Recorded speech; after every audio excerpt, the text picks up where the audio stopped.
Ship that sunk carrying 25 tons of chemicals caused significant damage to planet. Here's a summary of the article. A container ship that caught fire while carrying hazardous chemicals off the coast of Sri Lanka's capital Colombo has caused significant damage to the planet by releasing the chemicals, a United Nations representative said. Hana Singer Hamdi, UN resident coordinator in Sri Lanka, issued a statement late Saturday about the effects on the environment caused by the ship sinking. The UN said it was coordinating international efforts and helping Sri Lanka in assessing the damage, recovery efforts and preventing such disasters in the future. A UN team of oil spill and chemical experts provided by the European Union has been sent to Sri Lanka. The Sri Lankan Navy believes the blaze was caused by its chemical cargo, which included 25 tons of nitric acid and other chemicals, most of which were destroyed in the fire. A ship manifest seen by the Associated Press said the ship carrying just under 1,500 containers, with 81 of those described as dangerous goods. The main concern has been about 300 tons of bunker oil used as fuel for the ship. This post received a score of 12,000, with an upvote ratio of 97%. Here are the top comments in response to this article. Because we are invisible to the public eye, many countries have no qualms about treating us like shit as they do not risk public outrage. The master and the crew have reported a dangerous condition in several ports and were told to fuck off, out of sight out of mind, and now the vessel is lost and everyone is screaming and shouting. Did you know that since the start of the pandemic 400,000 seafarers have been stuck on board unable to go home? Loads of countries are disregarding international law and have prohibited seafarer transit, trapping them.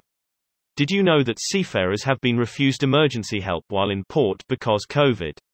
You know, stuff like strokes, heart attacks, eye injuries. I had no idea. Fuck. The Outlaw Ocean by Ian Urbina has loads of stories like this. Truly terrifying. If we were able to remove the water to have a look at the bottom of the oceans, how many of those containers might we find? Wow, probably thousands. Found over 2,600 containers lost since the end of November, and it was published in the beginning of February. They also found that between 2018 and 2019 about as many containers as that were lost, and those 2 months were a ridiculous high, but still, that's 5,000 containers lost since the beginning of 2018 and shipping containers have been in use since the 50s.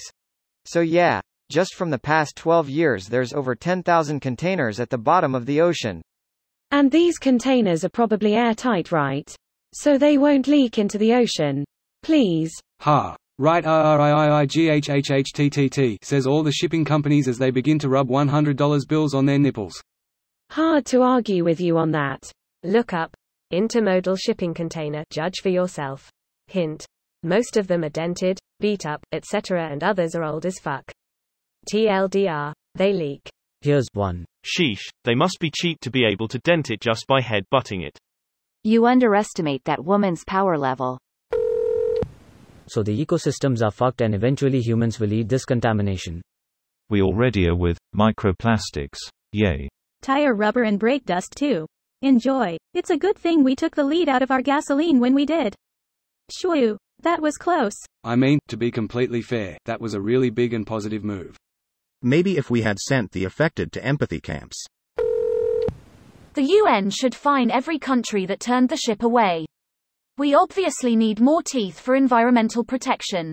I think you're vastly overestimating the authority international organizations have. For any international body to impose any sort of fine on a country, it would need to be self-imposed by the fined country. It would need to agree to pay the fine, essentially. Never forget about war during international relations. This video was automatically created by Reddit to speech. The article and comments in this video were selected from Reddit according to their upvotes, and any paraphrasing was performed by smmry.com, without any human intervention.